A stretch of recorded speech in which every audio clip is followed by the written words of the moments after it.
Do you think Iran's going to come to the table, actually negotiate something legitimate, or do you think we go to war? I think they're in really bad shape. I think they're only now starting to understand how bad everything is. Israel's in total control of the skies of Tehran. I think this is something they couldn't have imagined. Today, completely blue skies, and Israel was bombing in the daylight. Wow. Iran hasn't shot down a single drone or a single jet of the Israelis, as far as I know. Just amazing. Do you think there's a possibility that Iran may bring in some allies? I don't think so. I don't know who would do it. Who could do it?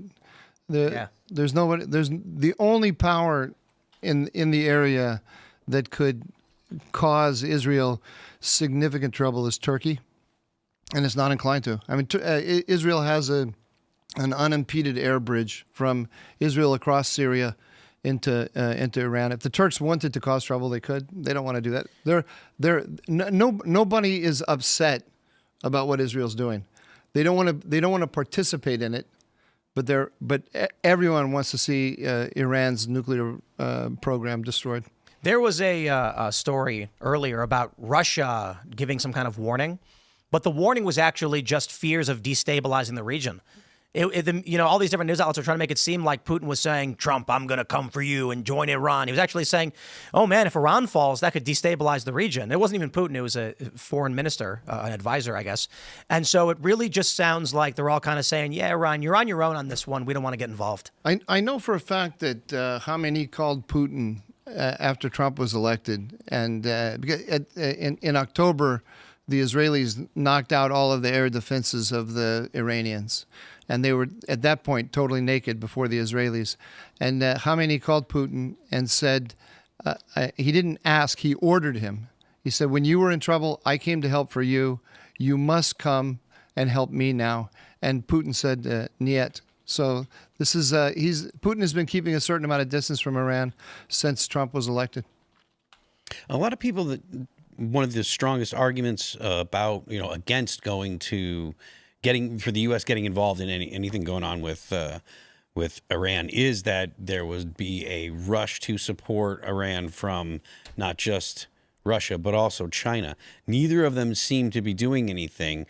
Do you think that changes the equation regarding China and Taiwan as well, or do you think that these are too different to make comparisons? It's really to me, it's a huge question, a hugely important question. How is China going to read the implications of the Iran war for its relations with us over Taiwan? And I don't know that I have a good sense of that. I think that Trump taking his whole point about peace through strength, I think the stronger he is, the more decisive he is, the more he'll be able to deter Xi Jinping. But how Xi Jinping is reading it, it's not clear to me. One little small thing that's interesting about China and Iran. The Israelis, we say that their goal is to destroy the Iranian nuclear program, but it's not exactly true. They have two goals: destroy the nuclear program and also destroy the ballistic missile program. And the reason for that is that last October, when the Iranians struck the Israelis, what they did is they saturated one level of the Israeli air defense with these medium-range ballistic missiles. They got through and hit the Nevatim air bases, which is where the Israelis have the F-35, and it really rattled the Israelis.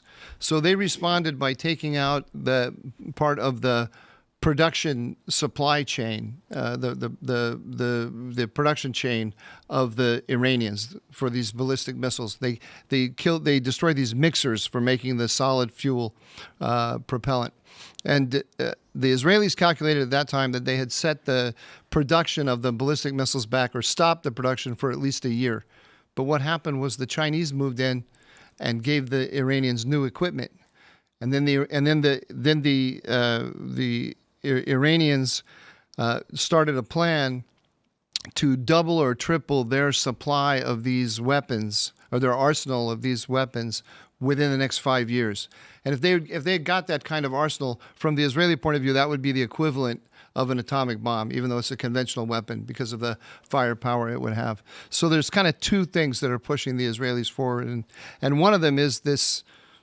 One of them is the fact that China is helping Iran but from not in a direct way. I don't think they'll intervene directly militarily, but they'll be there to try to help Iran rebuild. Thanks for checking out this clip from Timcast IRL. Make sure to watch the show live Monday through Friday at 8 p.m. Subscribe to this channel, and we will see you all there.